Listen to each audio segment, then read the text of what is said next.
Logic Pro X Part 1. Fight! What's up YouTube? This is G-Phi and welcome to G-Phi's Miscellaneous Tips tutorial.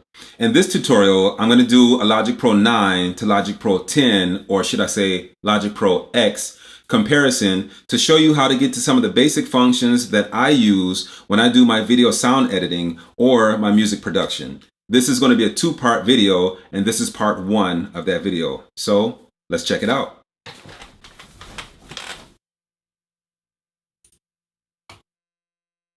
Are you ready for this? You ready for this? You ready for this? Okay, question number 1. Can you open both Logic Pro 9 and 10 at the same time?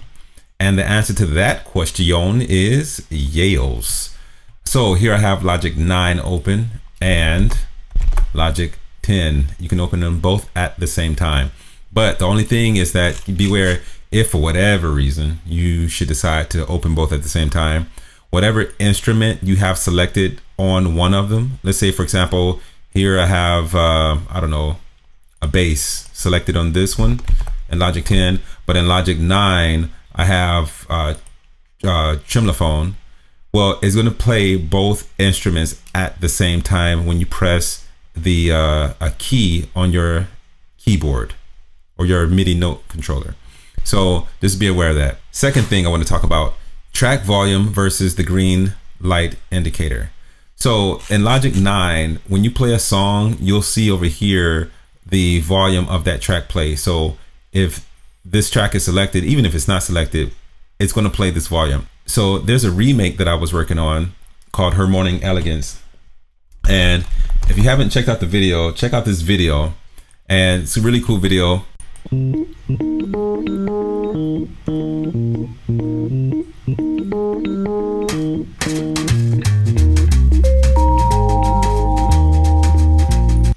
So I thought I'd try to mess around with this and remake this in Logic 9. This, what you're going to hear, is completely not done, but this is just me messing around so far. Watch the volume. Right here.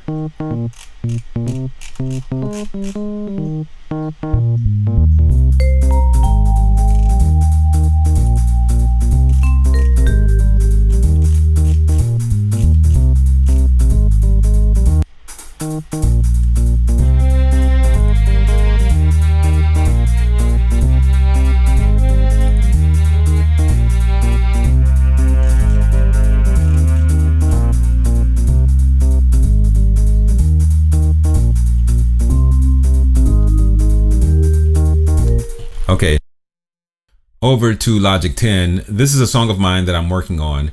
And if you'll notice, once the playhead moves over these tracks where the notes are being played, you'll see over here to the left, these lights will turn on and off. There's no track volume indicator for each of the tracks in Logic 10. Check it out.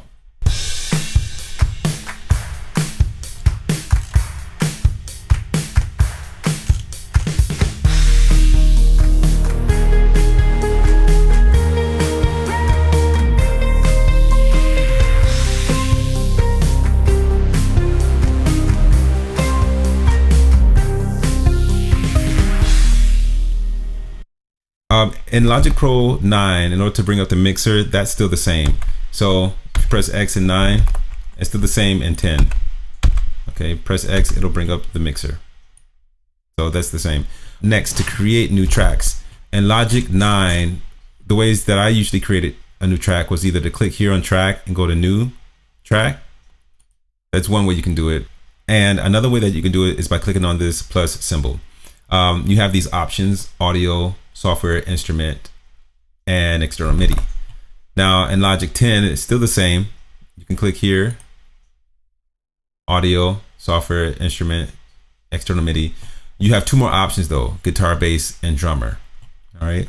So those are really cool things to do. Cool options to have, should I say. Next, finding loops in Logic Pro 9 and searching loops. So for example, in Logic 9, in order to search loops, everything is over here to your right. You just click on this tab and you can go to it. You can type in, I don't know if you want to type in explosions. Okay, it'll still give you those options and you can find those things. Okay. Same thing in logic 10, but this symbol here is the loop symbol. You might have to click on that, and you can still type in whatever it is that you're looking for. Okay, and then you'll get those options. For example, they have more loops though in logic 10. So let's say if I was looking for, I don't know, female voices. There's some really cool ones. So you scroll down and go to female. And what kind of female voices? Well, let's say if I want to do, I don't know, melodic, click on that, and here are the melodic ones. Yeah, yeah, yeah, yeah. Yeah, come on, do that. Oh, oh, oh, oh, oh, oh, oh, oh, ooh, oh, baby. So some really cool loops in Logic Pro 10. And the last one I'm going to talk about in this section is the drop-down editor and note velocity. So for example, whenever you are, this is something I use a lot. If I double click on this track here, I'll get this option here. Okay. It might look like this, but if you click on these lines, it'll bring that up. And if I want to control, these are the notes that I played, the MIDI notes. And if I want to control the velocity, what I can do is click on this arrow. And this is how hard the note is depressed, like, or when you hit the note, if it's like 100% or 127 value, or if it's less, you can control those things here. Program change, pitch bend, and channel pressure. Well, where do you find these in Logic 10? Well, what you do, double click on the track, say if it's this one right here, and it's right here. So these lines here are the same as these lines here. It might be turned off. You might have to click to turn it on. To get to these options that you see here, what you'll have to do is click on this arrow, and you'll have those same options there. Okay. And before I leave you guys, one thing I wanted to show you, I thought this was funny. If you ever check out e-cards, this is funny to me. I hate when I'm singing a song and someone corrects me. I'm like, what if I was freestyling? So I thought that was cool. Anyway, I hope this helps some people who are going from Logic Pro 9 to Logic Pro 10. And hopefully this will answer some of your questions as far as to how to get to some things. Check out part 2 of this tutorial. Thanks for watching. My name is G-Phi, and we'll see you next time. Peace. Take 18. That's it. Action. 17. The 17? Or 17? 17, okay. Yeah. Take 18. Action. And this video is gonna, this is cut. Take 19. Action. Take 21. Action. This damn take 21, what the hell? Take 23. Action.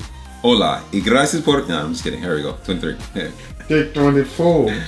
Alright, Action. alright, here we go. Take 25. Action. The cut. I mean, cut.